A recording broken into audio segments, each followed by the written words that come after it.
Damai sejahtera Allah yang melampaui segala akal, itulah kiranya yang memelihara hati dan pikiranmu dalam Kristus Yesus Tuhan kita. Amin. Firman Tuhan yang akan kita renungkan dalam minggu ke-11 sesudah Pentakosta pada hari ini Minggu 13 Agustus 2023, tertulis dalam kitab 1 Raja-Raja pasal 19 ayat yang ke-9 sampai ayat ke-18. Saya akan baca dari terjemahan Alkitab 2. Allah menyatakan diri di Gunung Horeb. Di sana ia masuk ke dalam sebuah gua dan bermalam di situ. Lalu datanglah firman Tuhan kepadanya, "Apa kerjamu di sini, hai Elia?"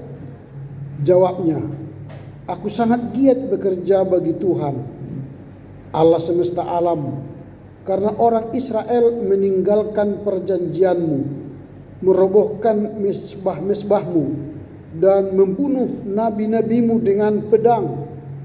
Hanya aku sendiri yang masih hidup, dan mereka berusaha mencabut nyawaku."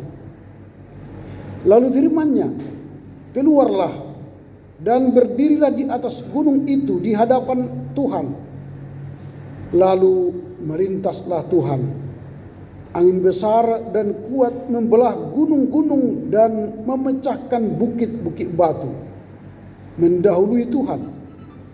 Tetapi Tuhan tidak ada dalam angin itu. Sesudah angin datanglah gempa.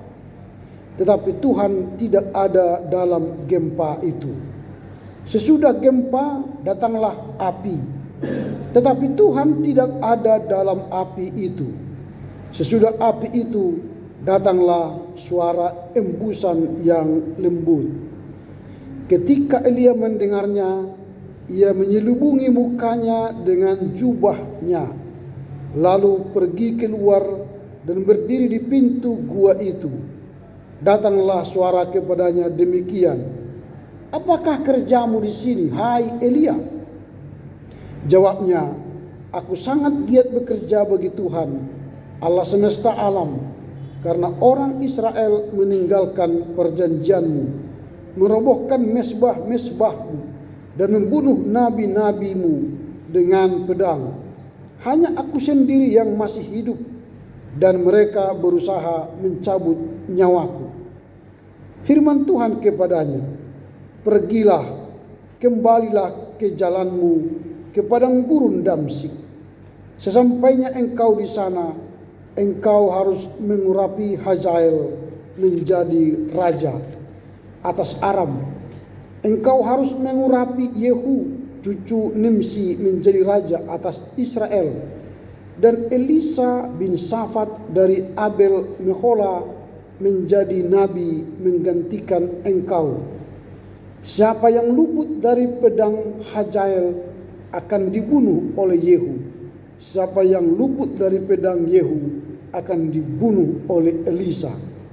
Tetapi aku akan meninggalkan 7.000 orang di Israel, semua orang yang tidak berlutut menyembah Baal dan mulutnya tidak mencium dia."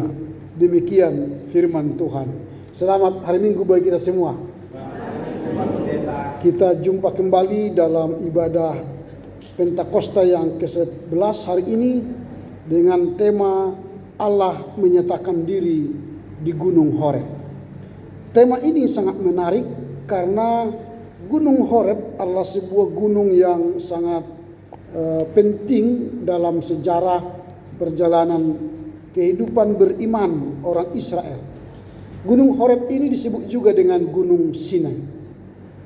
Gunung Sinai ini sangat luas dan memang beberapa sisi terjadi beberapa peristiwa di sana, di mana Musa pernah menerima ke-10 loh batu di Gunung Sinai atau Gunung Horeb. Lalu selain itu Musa juga pernah bertemu dengan Tuhan di sana dengan api yang menyala. di semak-semak. Lalu kali ini Tuhan berjumpa dengan Elia di Gunung Horeb. Ini menjadi penting. Karena apa? Mengapa Tuhan menjumpai Elia di Gunung Horeb? Ada sejarah yang membuat Elia datang ke Gunung Horeb. Karena tadi setelah kita baca teks, Nabi Elia telah berperang melawan para Baal, melawan para musuh orang Israel yang membunuh semua nabi Israel, kecuali dia yang tinggal hidup sendiri, Elia. Lalu melihat situasi itu, dia sangat ketakutan. Dia seorang diri ditinggal dan orang-orang Israel tidak lagi melakukan kehendak Tuhan, bahkan sudah meninggalkan janji Tuhan dan meninggalkan perintah Tuhan, bahkan telah membunuh nabi-nabinya. Maka dia pergi ke Gunung Horeb, ke gua di mana dia mungkin merasa aman. Di gua inilah dia bersembunyi. Dan mungkin ketika dia merasa aman di gua ini, maka mungkin dia akan merasa tenang. Ternyata datanglah firman Tuhan kepadanya. Apa yang kau lakukan di sini, hai Elia? Apa yang kau kerjakan di sini? Pertanyaan ini bukan berarti Tuhan tidak tahu apa yang dikerjakan oleh Elia di sana. Bukan berarti Tuhan tidak tahu apa yang terjadi pada nabinya. Tetapi pertanyaan ini hendak menegaskan kepada Elia bahwa Tuhan tahu apa yang terjadi kepada nabinya. Tuhan melihat apa yang terjadi di dalam kehidupan nabinya. Itu sebab Tuhan berkata, keluarlah dan berdirilah di hadapanku. Lalu keluar dia dari gua itu, lalu berdiri di hadapan Tuhan. Seketika datanglah angin yang kencang. Angin ini luar biasa, bisa memecah-mecah, bahkan menghancurkan. Kalau dikatakan tadi dalam teks, angin itu luar biasa. Coba kita lihat di dalam teks, bagaimana situasi angin itu. Lalu melintaslah Tuhan, angin besar dan kuat membelah gunung-gunung dan memecahkan bukit-bukit batu.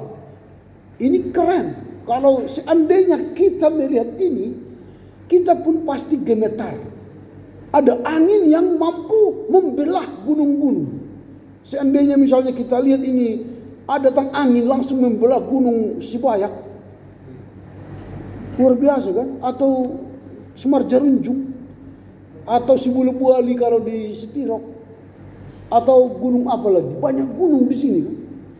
Bukit Barisan dibelah oleh angin itu dan menghantam batu-batu. Tapi yang aneh di sini dikatakan di situ tidak ada Tuhan. Lalu setelah angin itu berlalu, dilihat Elia, datanglah gempa. Kalau gempa skala 5,5 aja kita sudah takut. Tertinggi kemarin kan skala 8,7 skala Richter ya. Itu sudah membumi hanguskan bumi atau bangunan. Kalau sempat gempa itu 9 atau 10 skala Richter, wow, kita pun akhirnya mungkin ketakutan berlari kemana-mana. Tetapi yang aneh lagi, di situ pun tidak ada Tuhan. Lalu terakhir yang datang adalah api. Dan ketika api datang, di situ pun Tuhan tidak ada. Pertanyaannya, di manakah Tuhan ada? Lalu datanglah angin berembus. Ada embusan angin yang sepoi-sepoi, pelan-pelan. Lalu Elia mendengar angin itu. Dan di sanalah ada suara Tuhan. Itu sebab Elia mengambil kain sarung atau apa namanya ini, kayak semacam kerudung menutupi kepalanya, lalu dia mendengar suara Tuhan di embusan angin yang pelan itu. Apa yang hendak disampaikan oleh teks ini kepada kita?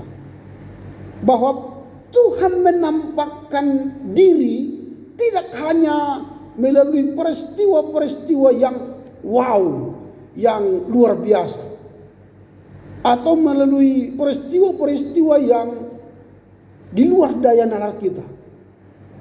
Tetapi Tuhan hadir dalam suasana teduh, suasana damai dan tenang.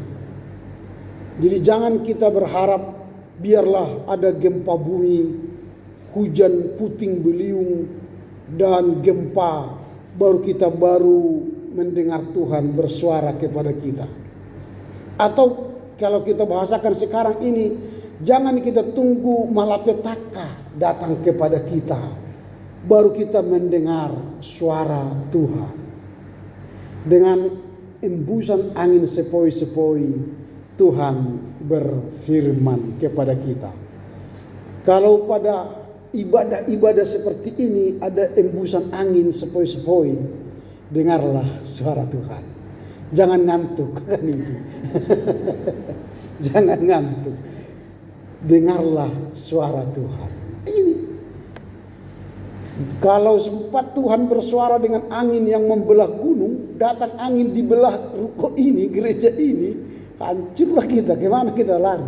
Atau datang gempa skala 9,0 Richter, mungkin ini sudah rata.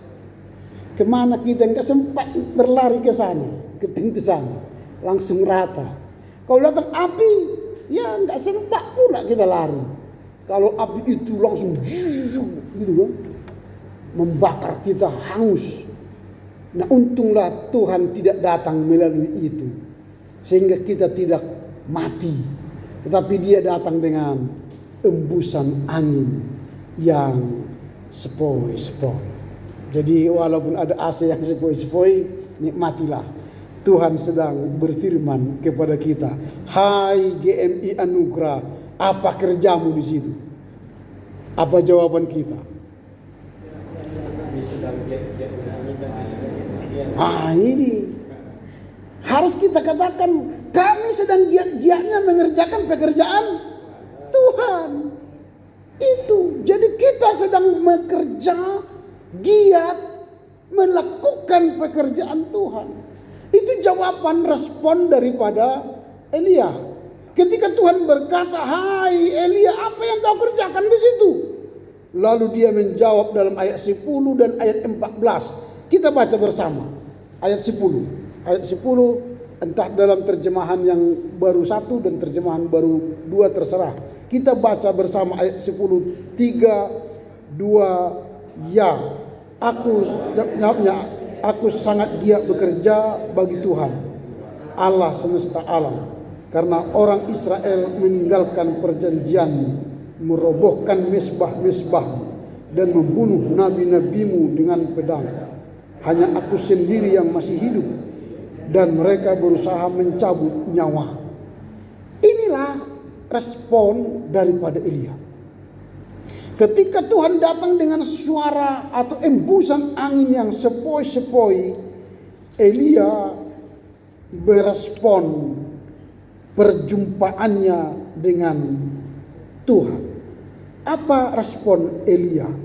Yang pertama, kita lihat dalam teks ini, dia menjawab Tuhan dengan suara yang lantang. Nah, pertanyaan kita sekarang begini, apa maksud Tuhan dia bertemu dengan Elia di Gunung Horeb? Apa maksudnya? Apa tujuan Tuhan? Kan bisa saja Tuhan menjumpai Elia di tempat tatkala dia berperang, atau tatkala dia melawan musuh-musuh yang membunuh para nabi. Tetapi Tuhan bertemu dia di Gunung Horeb. Apa? Untuk apa tujuannya? Nah, jika kita lihat teks, ada beberapa hal mengapa Tuhan menjumpai Elia di Gunung Horeb. Yang pertama itu, untuk menguatkan dan memberi penghiburan kepada Nabi Elia. Tadi kita sudah melihat bahwa Nabi Elia telah mengalami suatu duka yang mendalam.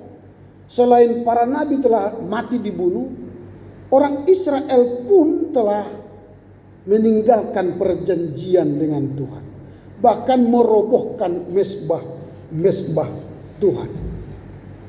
Nah, untuk itulah Tuhan perlu menguatkan kembali Elia yang galau, Elia yang ketakutan, Elia yang merasa ditinggal sendiri oleh Tuhan.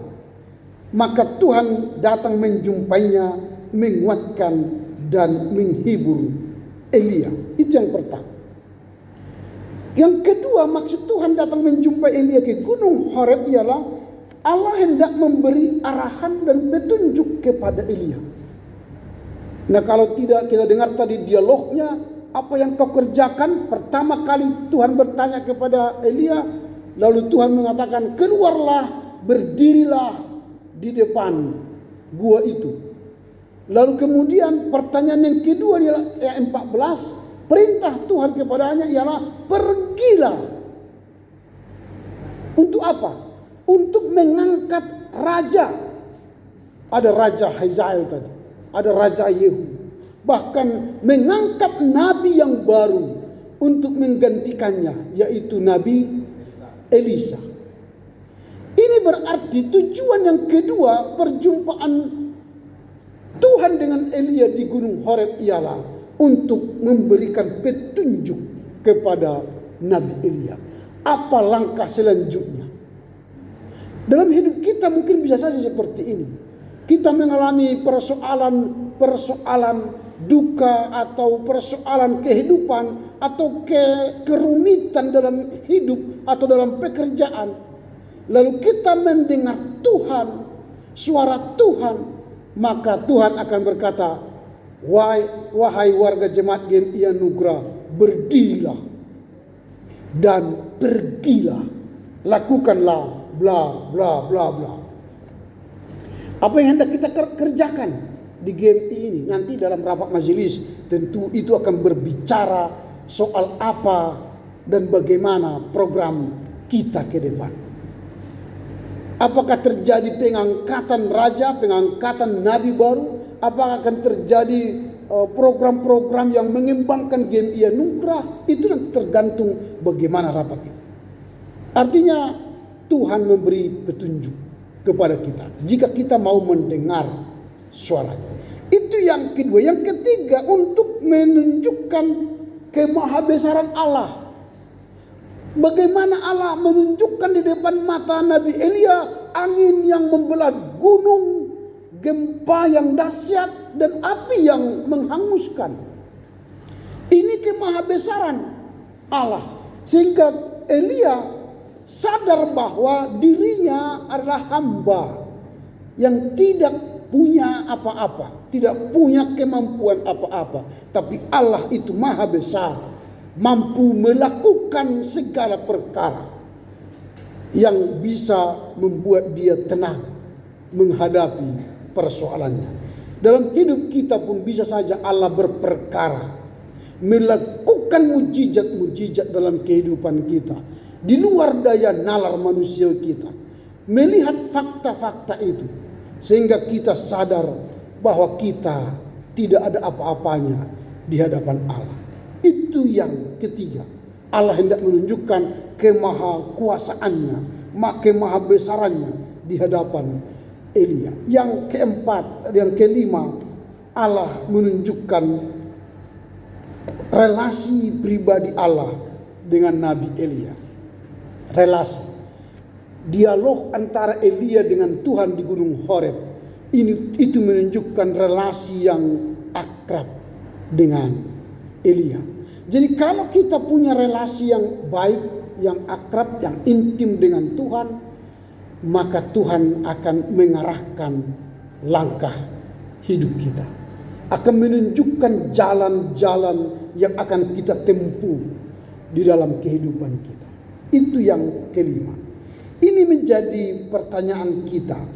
Lalu saya katakan tadi, bagaimanakah firman Tuhan ini akan memotivasi kita dalam memasuki minggu ke-11 setelah Pentakosta. Apa yang hendak kita renungkan dari firman Tuhan ini? Yang pertama yang hendak kita renungkan ialah dari peristiwa perjumpaan Tuhan di Gunung Horeb dengan Elia. Yang pertama, kehadiran Allah dalam keheningan. Karena itu marilah setiap saat membutuhkan waktu hening berjumpa dengan Tuhan.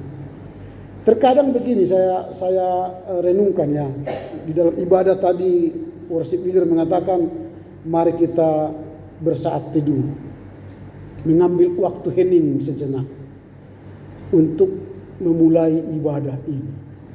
Sebenarnya waktu itu adalah sangat relevan untuk berjumpa dan menyapa Tuhan dalam keheningan.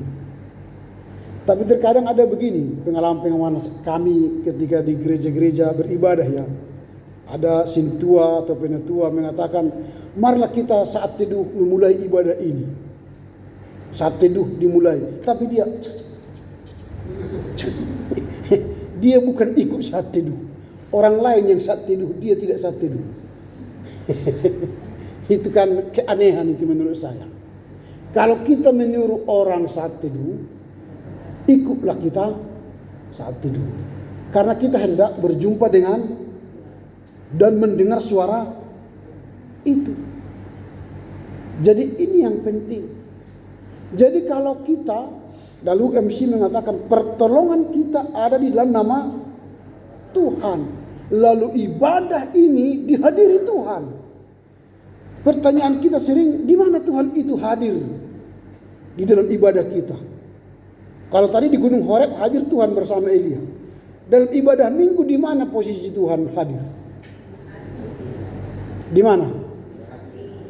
Di hati ya. Kalau dalam ibadah-ibadah kita yang gereja-gereja arus utama, kita memahami Tuhan hadir di altar ini. Saat kita berkata pertolongan kita datang atas nama Allah Bapa, Putra dan Roh Kudus, maka Tuhan hadir di altar ini. Maka biasanya di gereja-gereja besar orang dilarang datang ke altar. Karena di situ Allah yang Maha Kudus hadir memberkati kita. Sejak worship leader memimpin kita, itu disitulah hadir Allah memberkati kita, melawat kita. Maka Allah kita tidak di mana-mana, tetapi di ruang yang Maha Kudus, di altar. Itu sebab ada banyak gereja selalu menanam Alkitab, agenda atau aturan-aturan gereja di altar gereja. Itu simbol bahwa disitulah Allah hadir. Maka setiap orang yang berdiri di sini harus berbicara atas dasar firman Tuhan. Entah menjadi worship leader, entah menjadi warta jemaat, entah menjadi pendoa, entah pembawa firman. Aku berdiri atas firman-Nya. Karena disinilah Allah hadir. Maka altar ini adalah tempat Allah hadir. Maka kita sujud menyembah Allah di altar ini. Itu biasanya dalam iman gereja arus utama. Tapi kadang-kadang di gereja-gereja karismatik Pentakostal Tuhan hadir di mana-mana. Makanya pengkhotbahnya bisa jalan-jalan ke mana-mana. Karena nggak jelas di mana posisi Tuhan hadir. Dan biasanya ininya sudah berubah, bukan lagi altar. Sudah menjadi penari, para penyanyi. Makanya beda kita imannya dengan mereka. Jadi ini harus kita bisa bedakan mengapa kita beriman seperti ini. Karena perjumpaan dengan Tuhan itu punya tata krama, punya sopan santun, punya etika. Itulah makanya yang pertama yang perlu kita renungkan, kita berjumpa dengan Tuhan dalam keheningan. Dan di mana lagi? Di rumah kita saat kita bangun, kita berdoa dalam keheningan, mendengar Tuhan berfirman kepada kita. bisa membaca renungan-renungan yang ada dalam warta jemaat kita, ada di belakang itu bacaan mingguan, bacaan harian. Bacalah firman. Ketika kita baca firman, Tuhan sedang mengarahkan hidup kita. Itu yang pertama. Yang kedua, keprihatinan Allah terhadap manusia. Tadi Elia pergi ke gua di Gunung Horeb itu karena dia telah kehilangan arah. Dia takut karena Izebel pun telah ingin mencari dia untuk dibunuh. Izebel hendak membunuh Elia karena dia telah menghancurkan dewa-dewa yang disembah Izebel. Maka dia dikejar-kejar oleh Izebel. Maka itulah sebab Tuhan datang ke Gunung Horeb, peduli dengan hambanya Elia. Jadi perjumpaan kita dengan Tuhan itu karena rasa peduli Tuhan kepada kita. Jadi kalau kita datang beribadah di hadapannya, di gerejanya seperti ini, Tuhan peduli kepada kita dengan menghadirkan dirinya di setiap ibadah orang percaya. Maka dia nanti akan mengatakan, pulanglah dengan damai sejahtera, terimalah berkat Tuhan. Itu bukti kepedulian Tuhan kepada kita. Itu yang kedua yang perlu kita renungkan. Jadi dalam ibadah jangan setengah-setengah. Ibadah itu harus komplit. Pulanglah dengan damai sejahtera sampai kita menerima berkat Tuhan. Karena ada banyak ibadah-ibadah yang reses. Pas pendeta naik khotbah dia keluar istirahat.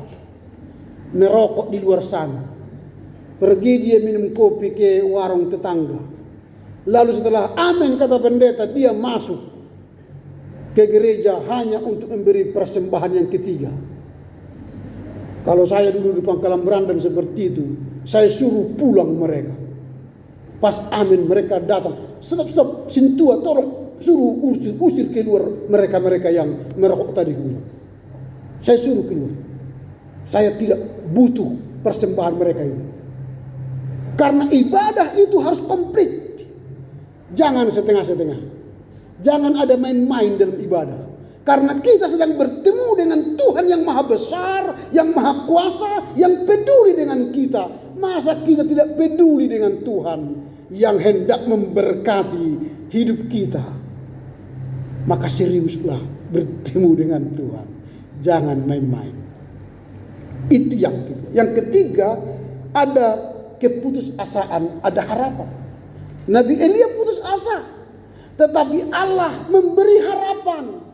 Pergilah, angkatlah raja baru, angkatlah nabi baru. Ini harapan bahwa dia tidak sendiri, akan ada teman-teman yang menolong dia melakukan pekerjaan Allah. Jika engkau mati gara-gara ini, maka ini akan menolongmu. Ini kan tadi dikatakan di sini. Itu harapan.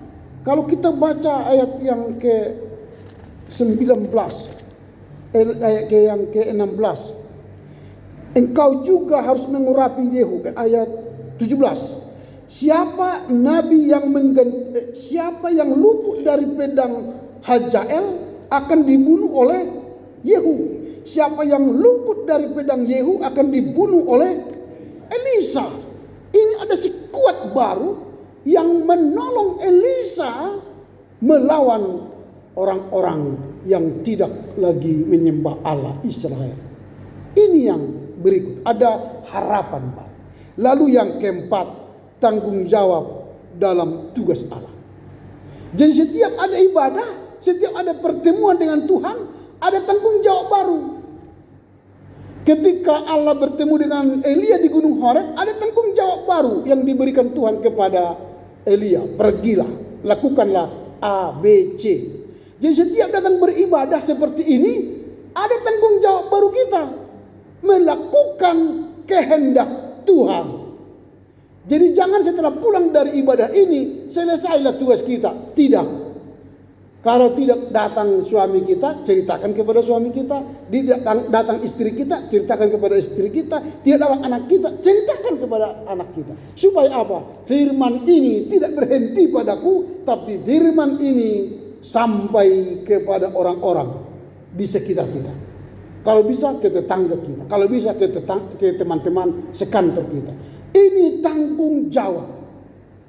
Jadi firman ini bukan hanya milikku lagi, tetapi milik bersama yang harus kita wartakan. Supaya apa? Supaya bangkit lagi raja-raja baru, bangkit lagi nabi-nabi baru yang mengikut Tuhan.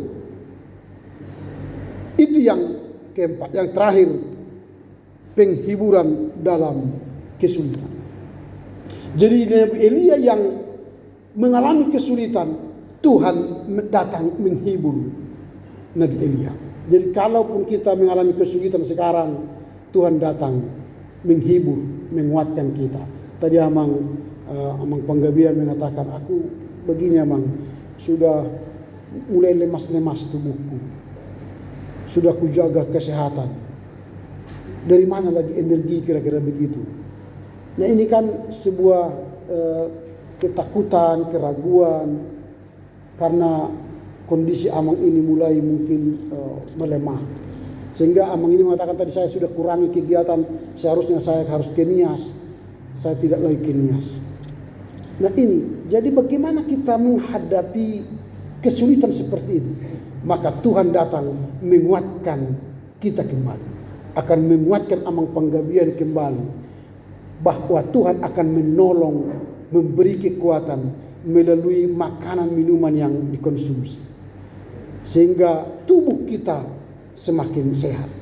Nah, ada tips kesehatan sekarang. Kalau kita beribadah seperti ini, jangan ragu tepuk tangan. Karena apa? Setiap kita tepuk tangan, tubuh kita ini sedang dibentuk sehat kembali. Jadi jangan ragu tepuk tangan. Jadi kalau kita tepuk tangan kuat pun gak apa-apa.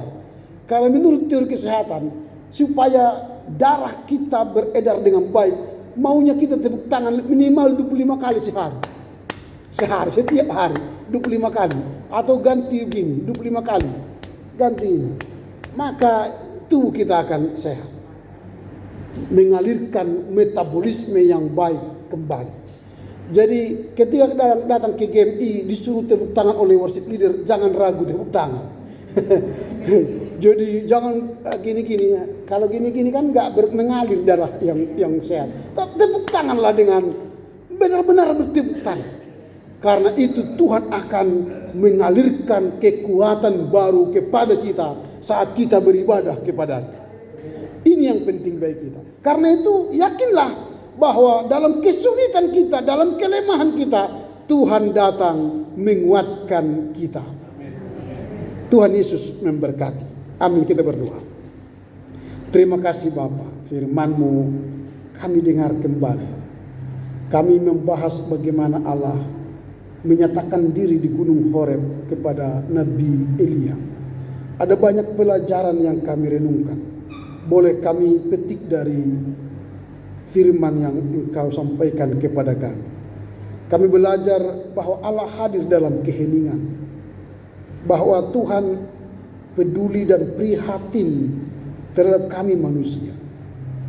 Engkau memberikan harapan di tengah ketiadaan harapan atau keputusasaan.